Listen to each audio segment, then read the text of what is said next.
What's going on, YouTube? Welcome back to World Sports Culture TV. Today I'm going to be doing a little bit of a review of the France versus Morocco game, a little bit of the review for Spain versus Belgium, and also a little bit of a preview of the semis, which is going to be France versus Spain, as we all know after watching the results. So, let's start off with France versus Morocco. Morocco dealing with a big injury in Sabari, the guy who's going to Bayern Munich this summer. Excellent striker. They were missing him, and they were also missing a couple of other guys. The French, not really dealing with any injuries per se. They started, I believe it was Douillet on the left, and it was Mbappe along with Dembele and Michael Olise. Kind of been their standard front four right now, or front three with the attacking midfielder, if you want to say. Morocco looked a little bit toothless that game. They were able to keep it to a 0-0 draw at half, and then at halftime, they started doing some antics. They came off the pitch a little bit late. They took a pause in the tunnel. Seemed like they were trying to play mind games with this French team, and just wasn't going to work. Mbappe rubbing his hands like this at center pitch come halftime after seeing these antics by his former player, or teammate, I should say, Hakimi. Just wasn't enough. Morocco could have did whatever they wanted to do, playing mind games. They put Mbappe off in the first half by making him wait 5 minutes for a VAR check that was null and void. It was always going to be a penalty, and there was no foul in the build-up. Douillet won the ball cleanly in his own half. That really set Mbappe off for his run that won the penalty. Mbappe, you could tell, was visibly upset, and so was Didier Deschamps about that decision to have a VAR check for about 5 minutes. Yeah, ridiculous. Bono ends up making the save on Mbappe after he reset like 3 times to take his pen. You want to call it is what it is. People should say that Mbappe, that really shouldn't bother him. He should be used to these VAR checks. There's VAR in all of the European leagues and all this nonsense. But either way you slice it, it's really not right to have a guy sitting there, waiting, resetting constantly to take his pen in a high-pressure situation like that in the World Cup. So I don't agree with it, but it is what it is. It wasn't ever going to affect the game. You could tell that once that happened, we actually got a little bit mad, and it looked like that they came out with some fire under their ass to put on a better performance that second half. Come second half, you could just tell it was all France. Morocco seemed a little bit toothless in attack without Sabari. A couple good moves here and there at the start of the second half that kind of put us under pressure, but nothing too serious. Upamecano had a very good game tracking back and sweeping up everything in the defense. Mike Mignon didn't really have much to do, but we have faith in our goaltender. He's a very good goalkeeper. So it just looked like that second half, France said, it's our time. They came out, and, the inevitable happens. Mbappe, edge of the box, got a little space, hits a beautiful curler into the far post, right off the post and into the net. Beautiful goal by Mbappe. I believe he has 20 World Cup goals in 20 World Cup matches, so just unbelievable goal ratio to game. France, nothing new really to be said. They look the strongest team in the tournament by far. The attacking firepower that they have is just an embarrassment of riches on the field. And on to the next round for the semis for them. Morocco's tournament comes to an end. I think Morocco are one of the better countries in the world for footballing.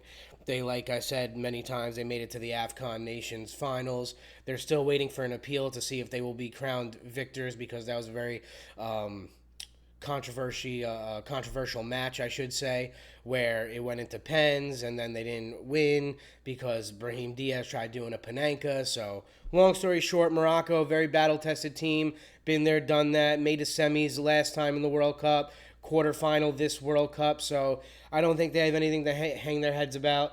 They played very well. So, just ran into the buzzsaw that is France, one of the best teams in the world right now, and it is what it is.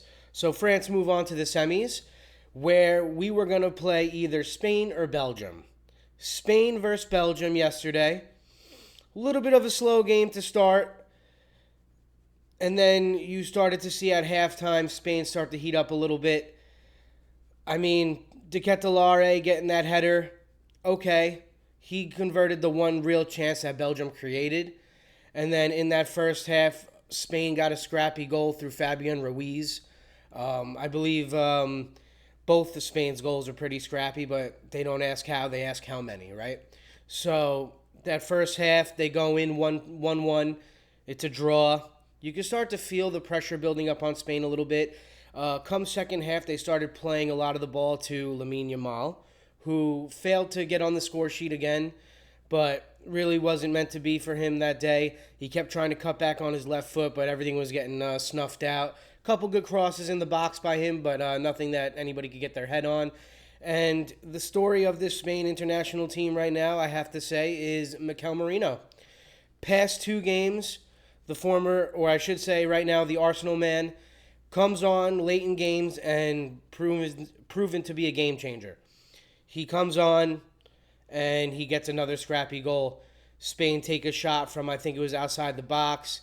Courtois going down might have been a big miss for Belgium because you got San Lemons come in, the Manchester United goalkeeper, and he spills it. You know, maybe it should have been a clean catch, people would argue, but he spills it a couple feet out in front of him, and Mikel Merino, being the instinctive finisher that he is, the late game changer that he is, comes in to sweep it home right in front of him and basically win the game for Spain. In the 89th minute, I believe he scored.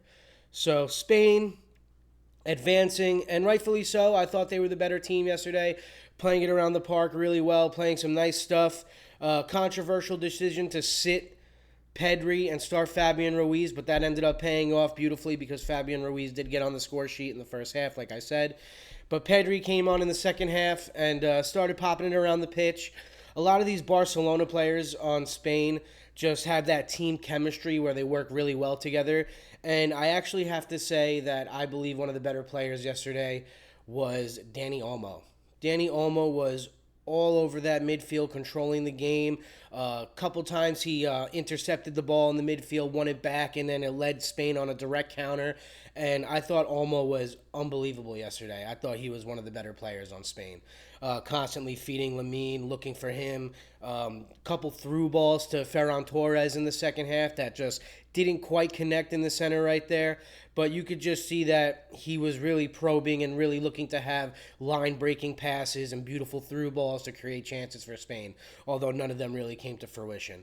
So Spain take the 2-1 victory late against Belgium, send them home, and now we are set up for an unbelievable match between France versus Spain. Now, for my match preview for this French versus Spain, I think it's going to be a very open game. You've been seeing these teams specifically play a lot in the other team's half. You know, Spain yesterday just sitting there probing around Belgium's half, looking for the right through ball, looking for Lamine on the outside to beat a man one-on-one and maybe put a ball in or come in and have a shot.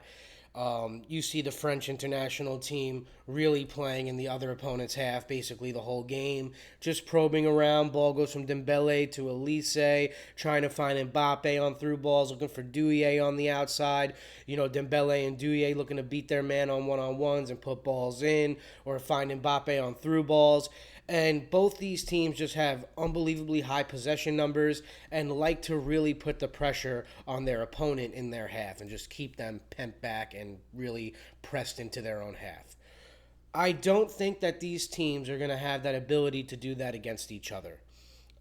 If there is to be a team that is going to do that more than the other, I would have to say France, just because their front three and attacking midfield is just ridiculous.